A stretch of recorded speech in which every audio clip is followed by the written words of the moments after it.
As-Sunnah ফাউন্ডেশনকে thanks দিতে চাই। তারা সত্যি খুবই অসাধারণ কাজ করেছে। কোটি কোটি টাকা তারা এই বন্যার জন্য মাশাআল্লাহ জনগণের জন্য তারা কাজ করে যাচ্ছে। এবং আমি শুনলাম গতকালকে জাস্ট একদিনে আসুন্নাহ ফাউন্ডেশনে প্রায় 3 লক্ষ মানুষের ট্রানজেকশন হয়েছে। মানুষের বিশ্বাস কত বেশি, ভালোবাসা কত বেশি, ট্রাস্টের জায়গা দেখেন যে একটা মানুষকে মানুষ কতটা বিশ্বাস করতে পারে। 2 দিন যাবত প্রচন্ড পরিমাণে বন্যা, নোয়াখালী, এদিকে ফেনী, এদিকে কুমিল্লা, বিশেষ করে কুমিল্লার বুড়িচং সহ বিভিন্ন জায়গায় এমন ভাবে পানি বিস্তার করেছে যে মানুষ অসহায় অবস্থায় পড়ে গেছে। এবং এমন একটি অবস্থায় এত বড় বন্যা বাংলাদেশে আর কখনো হয়েছে কিনা এটা আমার জানা নেই। অনেক বড় একটি বন্যা, প্রায় 50 লক্ষেরও বেশি মানুষ এই বন্যার এই পানিতে ডুবে যাচ্ছে, তারা খুব বিপদগ্রস্ত হয়ে আছে।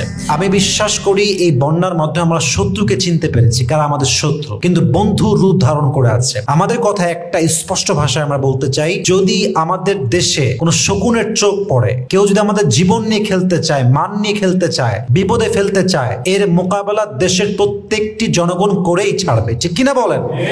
পাশাপাশি যারা ফেনীতে আছেন সবাইকে আমি আবদার করব, অনুরোধ করব, রিকোয়েস্ট করব, সকলে আপনাদের নিকটবর্তী যেই মাদ্রাসা আছে, মসজিদ আছে, বড় বিল্ডিং বাসা আছে, অবশ্যই উঁচু জায়গা অবস্থান নেবেন। এবং সবচেয়ে বড় আফসোস লাগছে, এত অসহায় অবস্থা চলছে দেশের ভিতরে, ফেনী সহ কুমিল্লা সহ এই রোডগুলো ডুবে গেছে, শহর তলিয়ে গেছে।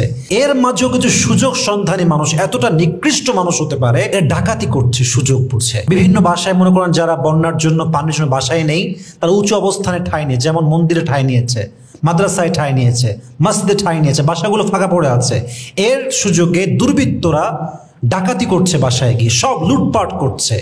এর চাইতে জঘন্য কাজ আর কি হতে পারে? আস্তাগফিরুল্লাহ, মাআদাল্লাহ, নাউযুবিল্লাহি মিন যালিক। এজন্য সবাইকে বলবো সাবধান থাকবেন, জীবন নিরাপদ রাখবেন। আল্লাহ আমাদের সবাইকে এই মুসিবত থেকে, এই বালার থেকে হেফাজত করুক। সকলে আমরা মন খুলে পড়ছি আমিন।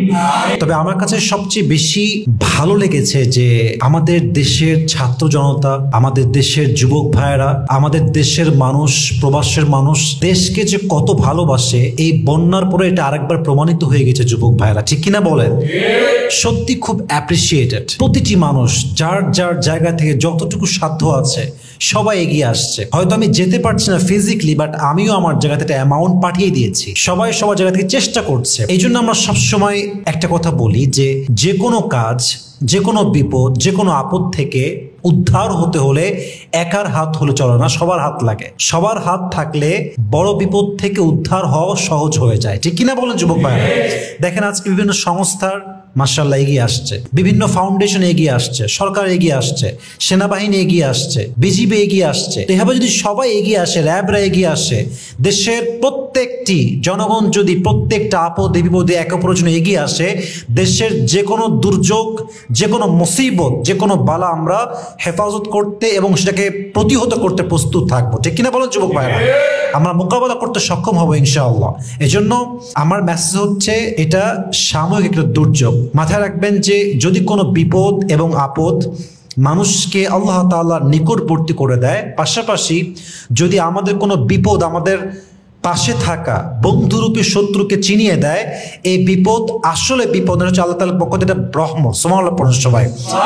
এবং বিশেষ করে যেই মাগুলো গর্ভবতী আছেন তাদেরকে হেফাজত করতে হবে। পাশাপাশি যে বাচ্চাগুলো আছে যা সাঁতার একদমই করতে পারে না, সাঁতার একদম শেখে নাই, সে বয়সই আসে নাই, এদেরকে সর্বোচ্চ প্রায়োরিটি দিয়ে, হেলিকপ্টার দিয়ে হোক, স্পিড বোট দিয়ে হোক, নৌকা দিয়ে হোক, সর্বোচ্চ আমাদেরকে সাবধানতার সঙ্গে তাদের জীবনকে আমাদের রক্ষা করতে হবে। আমরা রাজি আছি তো ইনশাআল্লাহ? এবং পাশাপাশি আমরা দোয়া করি যে সমস্ত ফাউন্ডেশন, সরকার, র্যাব, বিজিবি, সেনাবাহিনী, আর্মি যারাই কাজে নেমেছে, যারাই কাজ করছে, তারা সবাইকে বেশি বেশি মানুষের স্বার্থে, মানুষের খেদমতে কাজ করার তৌফিক দান করুক। আমরা সকলেই মন খুলে পড়ছি আমিন।